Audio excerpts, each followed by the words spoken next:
Final destruction of Gaza. That's what Israel is currently executing.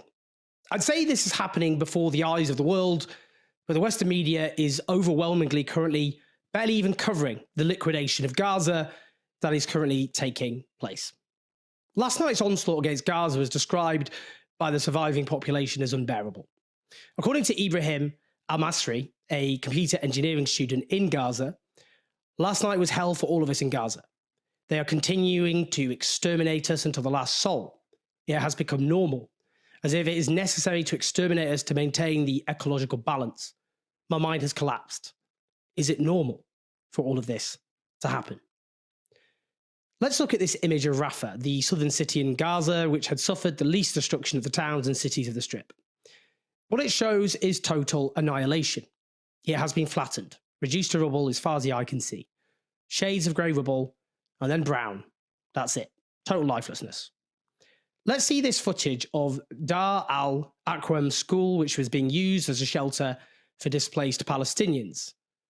The strike on this school killed dozens of Palestinians who were there sheltering, many of them children.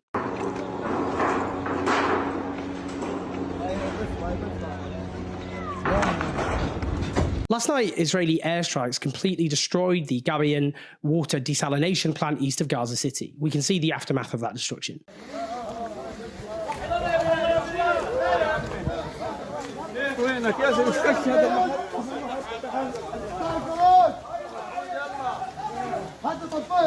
This desalination plant was the only source of clean water for an entire neighborhood.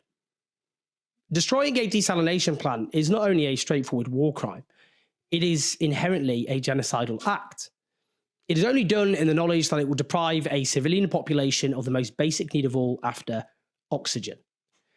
The Israeli state is imposing relentless so-called evacuation orders in Gaza, demanding the people flee under threat of violence and death to an ever smaller area, which is part and parcel of what Benjamin Netanyahu, the Israeli Prime Minister, who's wanted by the International Criminal Court for war crimes and crimes against humanity, what he openly says is a plan to empty Gaza of its population.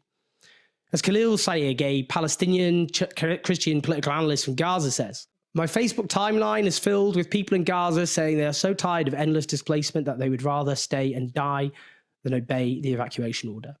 He goes on, "Just imagine people are so tired that they prefer death over another displacement." It is difficult to be shocked after 18 months of Israel's genocidal onslaught on Gaza. Brazen crimes against humanity have become the norm. World powers do nothing in response. At best, they put out weak statements of concern. Now the US does not even bother with that. It is fully on board with the war crimes of starvation and forced displacement being inflicted on 2 million Palestinians. Israel and the US are planning the violent ethnic cleansing of Gaza, knowing full well that no one will stop them. The International Court of Justice and the International Criminal Court are sitting on their hands, despite what appeared to be significant rulings last year on Israeli war crimes by the ICC and on the plausible risk of genocide by the ICJ. Israeli anti-Zionist commentator Alon Mizrahi posted on X this week, as Israel and the US announce and begin to enact plans to ethnically cleanse Gaza of Palestinians, let's remember that the International Court of Justice has not even convened to discuss the genocide since 24th of May 2024. Tens of thousands have been exterminated since then, and hundreds of thousands have been injured. Babies starved and froze to death,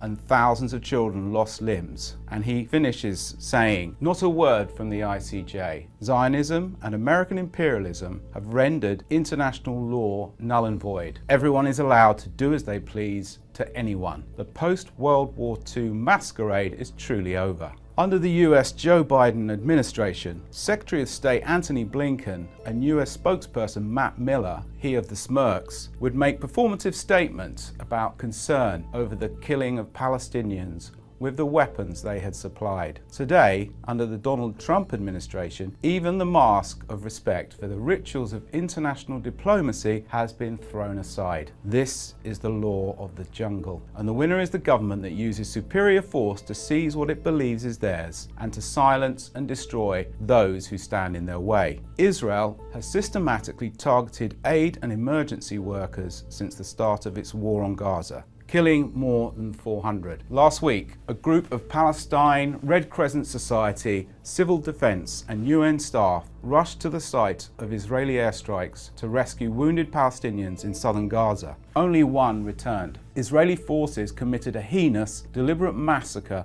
that left 8 PRCS members, 6 members of Gaza's civil defense and 1 UN agency employee dead. A week later, the bodies of these first responders were found in Rafah, southern Gaza. The vehicles were mangled and the bodies dumped in a mass grave. Some were mutilated, one decapitated. The Palestinian Health Ministry said some of the bodies were found with their hands tied and with wounds to their heads and chests. This grave was located just meters from the vehicles, indicating the occupation forces removed the victims from the vehicles, executed them, and then discarded their bodies in a pit. A civil service spokesperson said this, describing it as one of the most brutal massacres Gaza has witnessed in modern history. The head of the UN Humanitarian Affairs Office in Gaza said the aid staff were killed in their uniforms, driving their clearly marked vehicles, wearing their gloves on the way to save lives. The truth is, nothing happened following previous lethal attacks, such as the killing of 7 World Central Kitchen staff on 1st of April 2024, exactly 1 year ago, when the victims were British, Polish, Australian, Palestinian, and a Canadian American. Despite a certain uproar that was absent when dozens or hundreds of Palestinians were massacred, Israel was not sanctioned by Western powers or the UN, and so it continued killing aid workers. The international response to this latest massacre? Zilch. On Sunday, several major aid charities took out ads in the UK Observer calling for UK Prime Minister Keir Starmer to stop supplying arms to Israel in the wake of renewed Israeli attacks in Gaza. But Starmer is too busy touting his mass deportation of illegal migrants from the UK to comment on the atrocities of his close ally, Israel. As a recent book on Starmer points out, his support for Israel and Zionism is absolute. David Lammy, UK Foreign Secretary, has found time to put out statements on the Myanmar earthquake, NATO, Russian attacks on Ukraine, and the need for de-escalation of tensions in South Sudan. On the 22nd of March, several days after Israel's horrific massacre of more than 400 Palestinians at dawn, Lammy said the resumption of Israeli airstrikes in Gaza marks a dramatic step backward. Alongside France and Germany, the UK urgently calls for a return to the ceasefire. No condemnation of the slaughter of nearly 200 children. On Tuesday, Lammy put out a statement on X calling for accountability for the deaths of aid workers that, as usual, avoided any direct mention of who was committing war crimes. And in response to a request for comment from Middle East Eye on the 23rd of March massacre, Foreign Office spokesperson said, "We are outraged by these deaths, and we expect the incident to be investigated transparently and for those responsible held to account. Humanitarian workers must be protected."